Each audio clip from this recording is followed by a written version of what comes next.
Vice ganda, nagulat sa banat ni Kim Cho, napataas ang mga kilay sa mga revelasyon ni Sian Lim.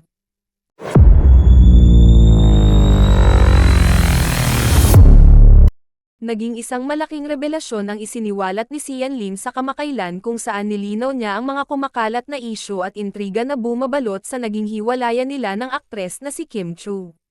Kabilang sa nilinaw ni Sian Lim ay ang usaping patungkol sa pagpapaluto niya ng steak kay Kim Cho bago niya sinabi sa aktres ang kanyang pakikipaghiwalay.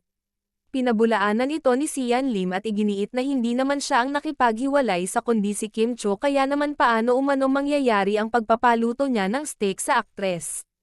Nilinaw rin ni Sian Lim na walang naging third party sa hiwalayan nila ng aktres at maayos nilang tinapos ang kanilang relasyon.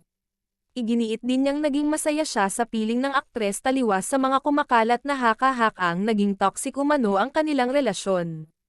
Ayon kay Sian Lim, paanong tatagal ng mahigit dekada ang kanilang relasyon kung sakaling hindi naging masaya ang kanilang relasyon?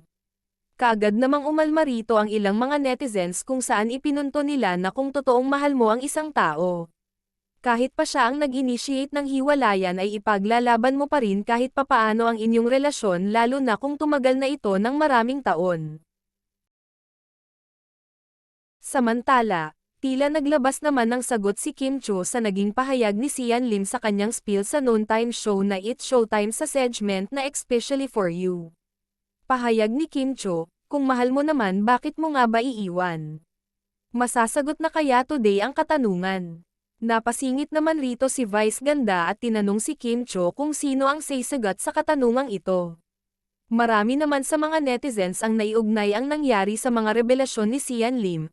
Ayon sa mga netizens, kung sakali mang si Kim Cho ang unang nagkipaghiwalay kay Sian Lim. Ano kaya ang matinding rason nito bakit pinili nitong wakasan ang kanilang matagal ng relasyon?